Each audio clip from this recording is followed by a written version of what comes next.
సంబంధించినటువంటి అంశంలో కాంగ్రెస్ పార్టీ మొన్ననే ఇండియా కూటమి రాహుల్ గాంధీ గారు కూడా 5 గ్యారంటీలు ప్రకటించడం జరిగింది. జాబ్ నౌకరీ పక్కా గ్యారంటీ కూడా దాంట్లో భాగం. అంటే ఈ దేశంలో ఉన్నటువంటి యువత అందరికీ ఖచ్చితంగా ఉద్యోగాల వైపు తీసుకుపోయేటువంటి ప్రణాళికను కాంగ్రెస్ పార్టీ ముందుకు తీసుకుపోతా ఉంది. ఇది ఇవాళ పోయినసారి మీ అందరికీ తెలుసు, నేను ఇండిపెండెంట్ గా పోటీ చేసినప్పుడు మీరందరూ ఆశీర్వదిస్తేనే, మీరందరూ సపోర్ట్ చేస్తేనే, మీరందరూ నన్ను భుజాల మీదకి ఎత్తుకుంటేనే నేను ఆ స్థాయిలో పోరాటం చేయగలిగిన ఒక ఇండిపెండెంట్ అభ్యర్థిగా. ఇవాళ తీన్మార్ మల్లన్న వెంట కాంగ్రెస్ పార్టీ అగ్రనాయకత్వం ఉంది, సిపిఎం పార్టీ ఉంది, సిపిఐ పార్టీ ఉంది, టీజేఎస్ పార్టీ ఉంది, ఇక్కడ పిఆర్టీయూ సంఘం ఉంది, యూటీఎఫ్ సంఘం ఉంది, అలాగే టీయూటీఎఫ్ ఉంది. అనేకమైనటువంటి సంఘాలన్నీ వాళ్ళ ఒకే పక్షానికి వచ్చి తీన్మార్ మల్లన్న అవసరం, ఈ సమాజానికి మండలికి అవసరం అనేటువంటి ఉద్దేశంతో వాళ్ళంతా కూడా నాకు వెన్నుదన్నుగా నిలబడినటువంటి పరిస్థితి.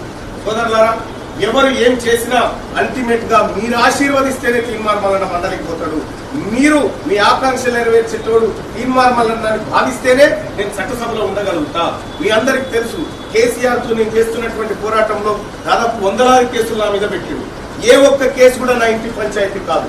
ఈ ఉద్యోగాల పంచాయతీ, మీ జీవితాల పంచాయతీ, మన పిల్లల పంచాయతీ, మన విద్యా వైద్యం గురించి చేసినటువంటి పోరాటంలో భాగంగా అక్రమ కేసులు పెట్టి 100 రోజులు జైల్లో బంధించిన ఏ ఒక్క రోజు కూడా తలవంచకుండా ఈ ప్రభుత్వాన్ని గద్దె దింపి నీ ఉద్యోగం కూడగొడితే తప్ప మా పేద పిల్లలకు ఉద్యోగాలు రావని పోరాటం చేస్తుంది తీన్మార్ మల్లన్న. ఇవాళ మీరు అర్థం చేసుకోండి, తీన్మార్ మల్లన్న పోటీ చేసి గెలవడం అంటే అది నిరుద్యోగులు గెలవడం, అది ఉద్యోగస్తులు గెలవడం, అది పెన్షనర్లు గెలవడం, అది మేధావి వర్గం గెలుపుగా మీరు భావించాల్సిందిగా కోరుతా ఉన్న